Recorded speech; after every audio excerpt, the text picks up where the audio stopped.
guys, pag-usapan lang natin ang breaking news. Exclusive nga naman kasi guys pinag-uusapan. Pasabog, Daniel Padilla, trending pagkanta sa Incognito. Siyempre guys, alam naman natin, no?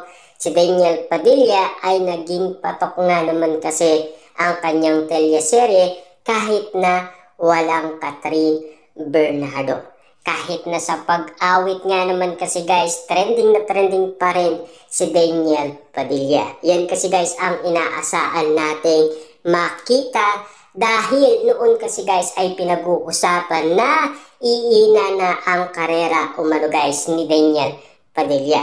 Bagamat guys may issue noon, pero iba naman ngayon ang pinag-uusapan dahil kakaiba ang nangyayari kay Daniel Padilla. Hanggang ngayon guys, success pa rin ang kanyang teleserye na Incognito. Kita nyo naman guys, hanggang ngayon, balitang-balita pa rin si Daniel Padilla.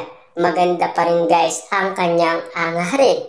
Kasi alam naman natin guys, no, puring-puri lahat ng mga tao sa ginagawa ni Daniel Padilla. At ayon umano guys sa balita, feeling nostalgic ang solid fans ni Daniel Padilla nitong Lunes dahil sa isang eksena sa Incognito.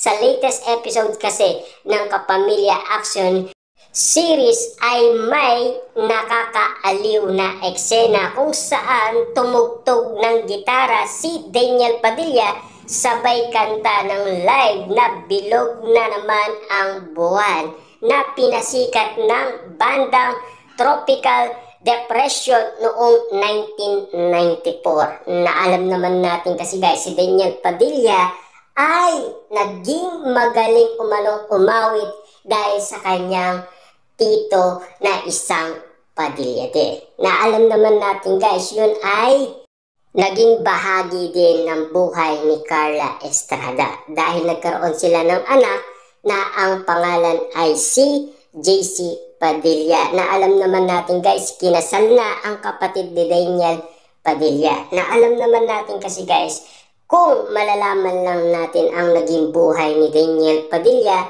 noong alam naman natin guys, iniiwan ni Carla Estrada si Daniel Padilla para lamang makapagtrabaho. Dahil si Romel Padilla noon ay nakakulong. Kita niyo naman guys, dinadawalaw pa noon ni Carla Estrada at bitbit niya si Daniel Padilla papunta sa kulungan para lamang ipakita si Daniel Padilla kay Romel Padilla. At ayon umano guys sa balibalita, dahil heavy sa mga fanay ang nasabing eksena, flex nila ang pagigitara at pagkanta ni DJ kasama sina Maris, Kayla Estrada at Anthony.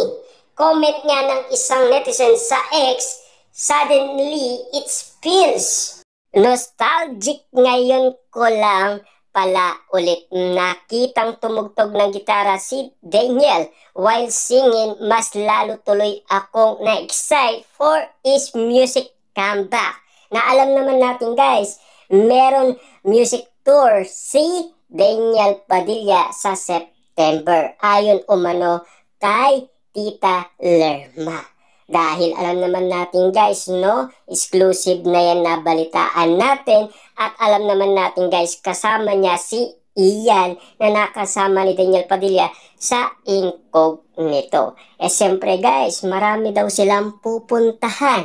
Yun kasi guys ang balibalita na sinasabi sa atin ng balita. Ayon pa guys sa karagdagan ng balita, nagmistulan icebreaker ang tagpong iyon sa walang puknat na action scenes ng Incognito. Parang nabiting nga ang viewers, bet nilang mas inabangan pa raw sana ang eksena at sana nakijaming daw kay DJ sina Richard Gutierrez at Ian. Kaloka ha? Yan kasi guys ang mga pinag-uusapan at yan din ang sinishare sa atin ng balibalita kung bakit nga naman kasi guys naluloka umano ang mga netizens at mga dilolo fans ni Daniel Padilla at lalo-lalo na ang mga sausawerang kapitbahay. Kasi guys, nakikita na naman nila na umaawit si Daniel Padilla at may kasamang gitara. Siyempre guys, alam naman natin, si Daniel Padilla, bata pa lang yan guys, sinanay na.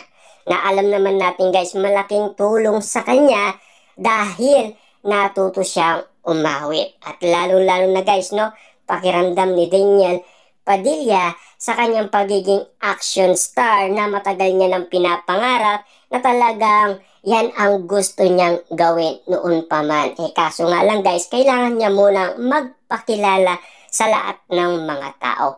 Samantalang dahil sa trending scene na ito, mas lalo tuloy na-excite ang solid fans ng aktor na mapakinggan ang bagong kanta na ni-record ni DJ Patin na rin ang inaabangan comeback concert nito ngayon taon. Na alam naman natin kasi guys, napag-usapan na natin yan.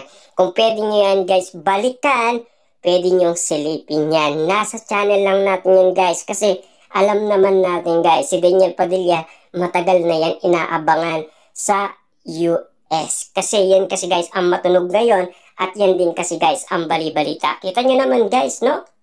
Si Daniel Padilla, hindi yan iina. Lalo pang lalakas yan. Kita nyo naman guys, kasi si Daniel Padilla nanahimik lang at hindi siya nagsalita. Papaano nga naman kasi guys, namundok lang si Daniel Padilla at nagmuni-muni abang ang mga tao ay nagkakagulo dahil sa iwalayan katnye. Ang iba nga naman kasi guys, umiiyak at hindi kayang tanggapin. Pero marami man guys ang pinag-usapan noon last 2023, at least ngayon pinapakilalang muli ni Daniel Padilla ang kanyang kakayahan para maramdaman guys ng mga tao. Siyempre pa, excited din ang followers ni Andres Malvar ng Incognito nang mag-post sa social media na Star Magic na dadalo ang aktor sa darating na Biyernes sa ABS-CBN Ball. Yun na alam naman natin kasi guys, pinag-usapan ang ABS-CBN Ball 2025 dahil sa kaguluhan. Pero ang totoo niyan guys, kasama ni Daniel Padilla si Catherine Bernardo at magkatabi sila. Ayon kasi guys sa karamihan, naging susi umano si Carla Estrada para magsama umano guys sina Daniel Padilla at Catherine Bernardo. Kita nyo naman guys, siya mismo ang nagsabi kahit na konting pagtingin at konting pagmamahal, meron pa rin kina Catherine Bernardo at Daniel Padilla.